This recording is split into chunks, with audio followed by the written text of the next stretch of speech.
बहुत समय पहले एक राज्य में श्याम सुंदर नामक पंडित मंदिर में पूजा पाठ करने का काम करता था। और जो भी लोग मंदिर में दान दक्षिणा चढ़ाते जाते थे उसी से वह अपना घर चलाता था। लेकिन इसके बावजूद भी उसका मन नहीं भरता था। आजकल लोग न जाने चढ़ावा कम क्यों चढ़ाने लगे हैं। ऐसे में तो घर का गुजारा करना मुश्किल हो रहा है। हम पंडित हैं तो इसका मतलब ये नहीं कि हमें किसी चीज की जरूरत ही नहीं होती। तभी एक औरत हाथ में पूजा की थाली लिए मंदिर में पूजा करने आती है।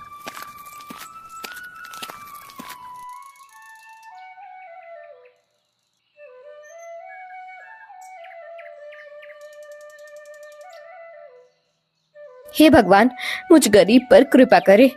आपको तो पता है कि इनका काम काज अच्छा नहीं चल रहा है।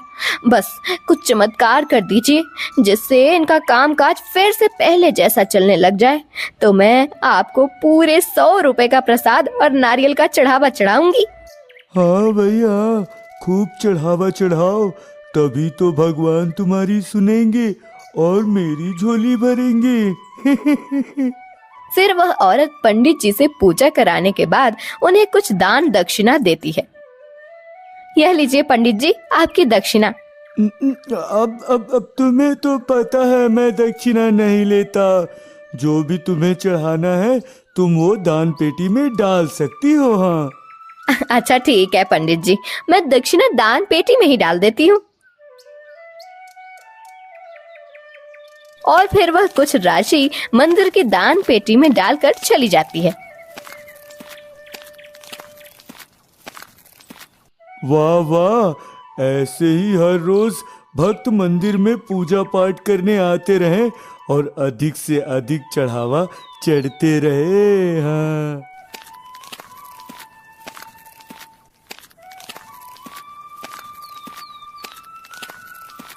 फिर कुछ देर बाद एक बड़ा ही परेशान आदमी मंदिर में पूजा करने के लिए आता है। और उसकी पूजा समाप्त हो जाने के बाद, प्रणाम पंडित जी, इतने दिन हो गए मेरे विवाह को और अभी तक मेरा कोई संतान नहीं हुआ है। आप कुछ उपाय बताइए जिससे मेरा संतान हो जाए पंडित जी।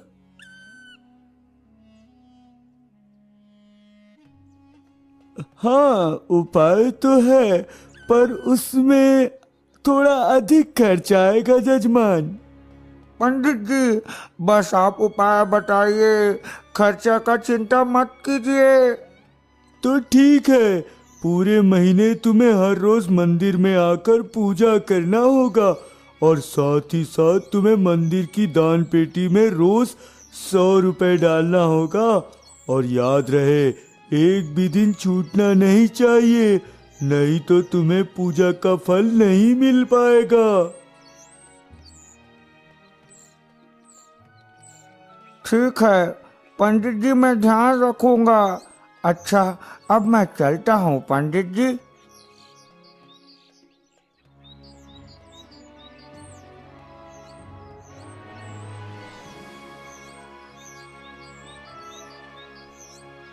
आदमी के जाने के बाद पंडित बड़ा ही खुश होता है। ओह, इसी तरह हर रोज ऐसे भक्त आते रहे और मेरी झोली भरते रहे, फिर तो मेरे आराम से मजे के दिन कटेंगे।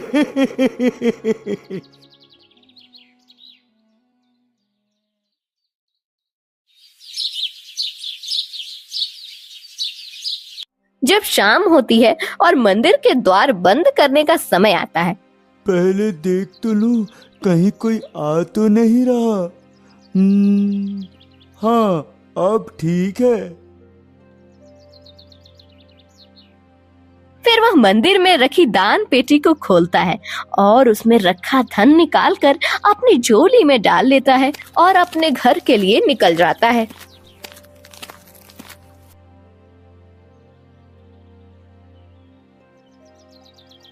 इतना सारा धन, वाह वाह, हर रोज इसी तरह धन मिलता रहेगा तो हमारी सारी जिंदगी सुख चैन से गुजर जाएगी। वरना मंदिर की कमाई से घर कहाँ चल पाता है।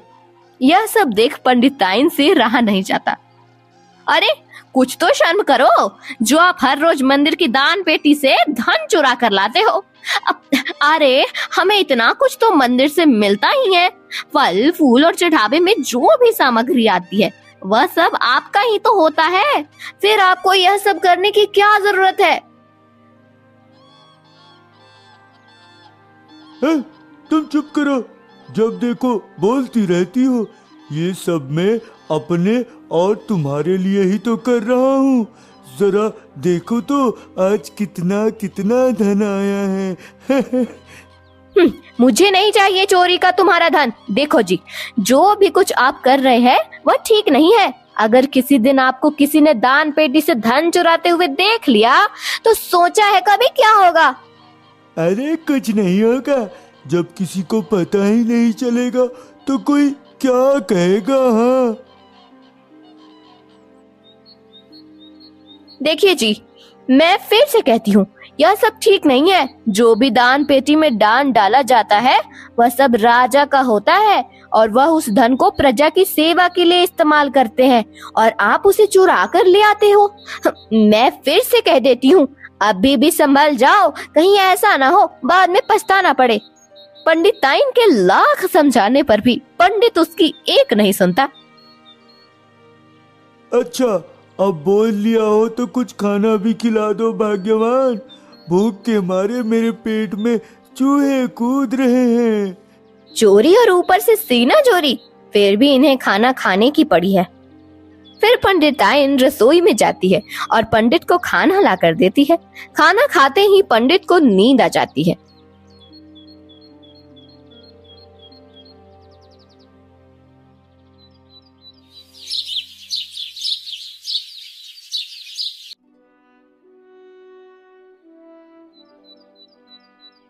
अरे आज तो मंदिर में अधिक लोग पूजा करने आ रहे हैं और दान पेटी में भी धन अधिक एकत्रित हो जाएगा। हाँ। फिर सभी लोग पूजा करने के बाद मंदिर में रखी दान पेटी में कुछ न कुछ दान डालकर जा रहे थे और पंडित की नजर दान पेटी पर ही टिकी हुई थी।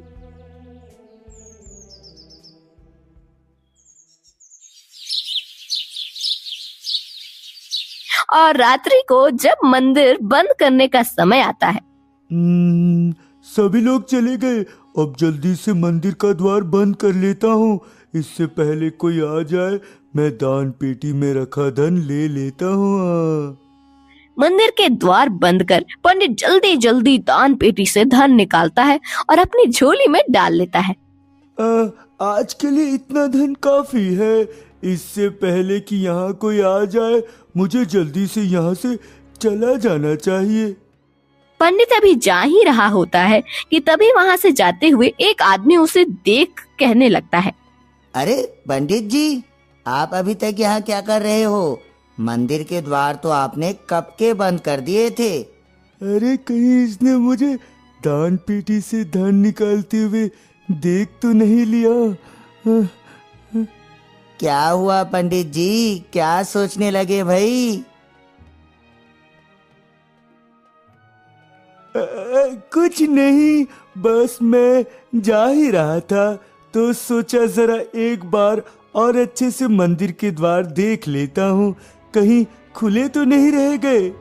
ओह अच्छा, ऐसी बात है। अच्छा ठीक है, मैं चलता हूँ जजमान।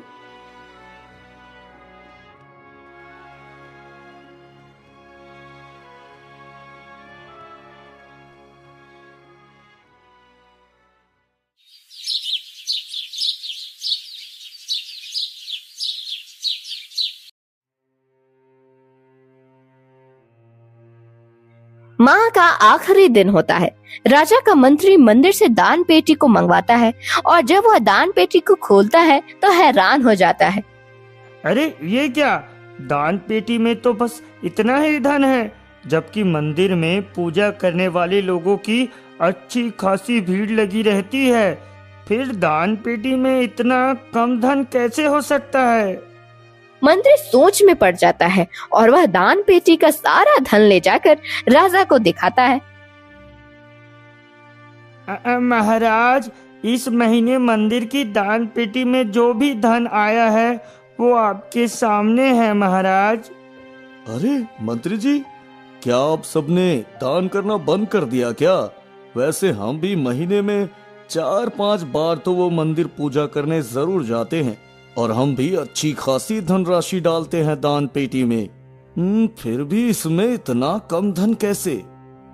महाराज, यही सब तो मैं भी सोच रहा हूँ। कोई तो है मंत्री जी जो दान पेटी से धन चुरा कर ले जाता है और किसी को पता भी नहीं लगता। महाराज, आप सही कह रहे हैं, पर मंदिर के अंदर दान पेटी से धन चुराना कोई आसान काम नहीं है। इसका तो पता लगाना ही पड़ेगा मंत्री जी।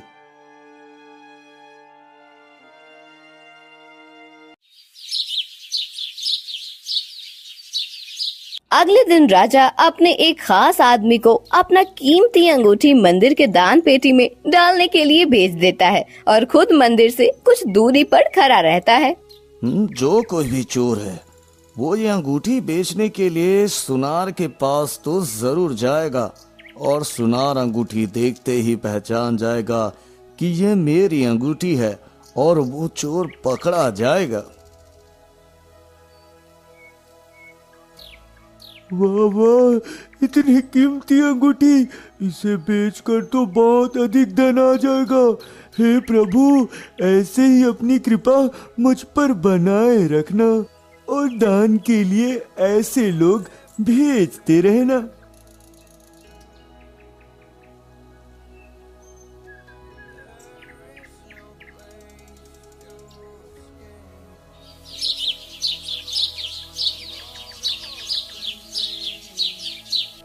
अगले दिन पंडित कीमती अंगूठी लेकर दूसरे गांव में सुनार के पास बेचने के लिए जाने लगता है।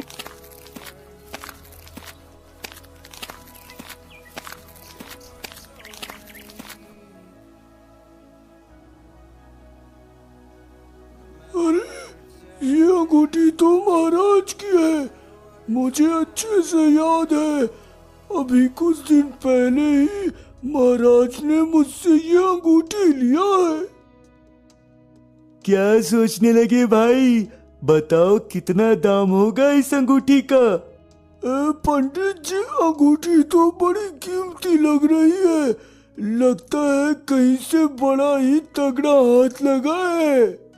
अब राम झूठ ना बुलवाए, पूजा पाठ करने के लिए बहुत से बड़े आदमी आते हैं तो दान दक्षिणा में कुछ न कुछ दे जाते हैं। अब ये सब तो मेरे काम के नहीं है, इसलिए मैं इन्हें आपके पास बेचने चला आया। कम से कम इससे जो धन मिलेगा वो मेरे काम आएगा।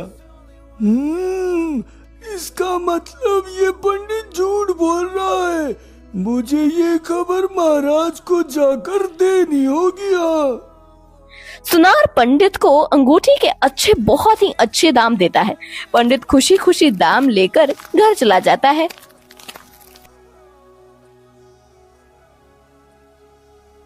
मुझे अभी जाकर महाराज को सारी बात बतानी होगी। सुनकार जल्दी से राजा के पास जाता है और उन्हें जाकर सारी बात बता देता है। अगर ऐसी बात है तो उस पंडित को कड़ा से कड़ा दंड दिया जाएगा।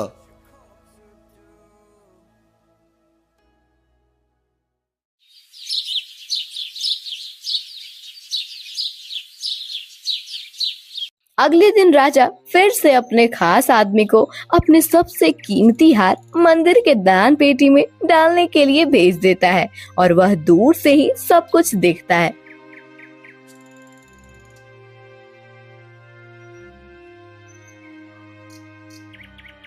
पंडित चुपके से मंदिर की दान पेटी से धन निकाल ही रहा होता है, तभी राजा मंदिर के पीछे से सामने आ जाता है और उसे देख पंडित बुरी तरह घबरा जाता है।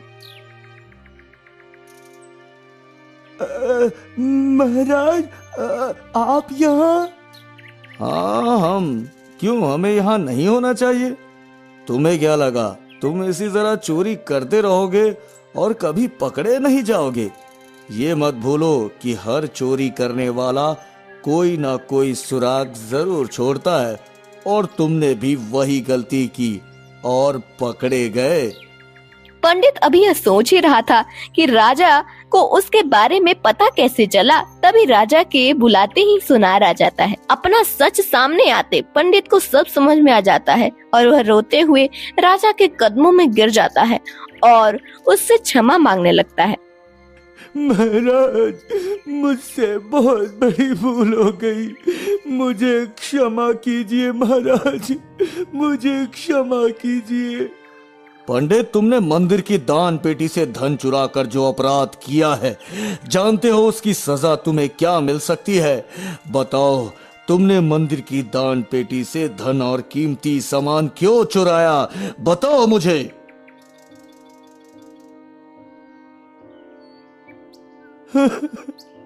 क्षमा कीजिए महाराज, क्षमा, मुझसे भूल हो गई। मैं लालच में अंधा हो गया था महाराज, इसलिए मैंने दान पेटी से धन चुराने का घिनौना अपराध किया। मुझे माफ कर दीजिए महाराज, माफ कर दीजिए। राजा ताली बजाता है। तभी सैनिक और मंत्री वहां आ जाते हैं।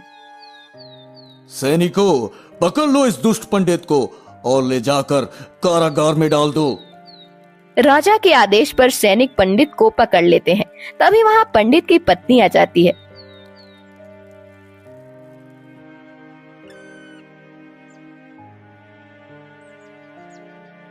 मैंने तुम्हें कितना समझाया पर आपने मेरी एक न सुनी। अब देख लिया ना लालच का नतीजा।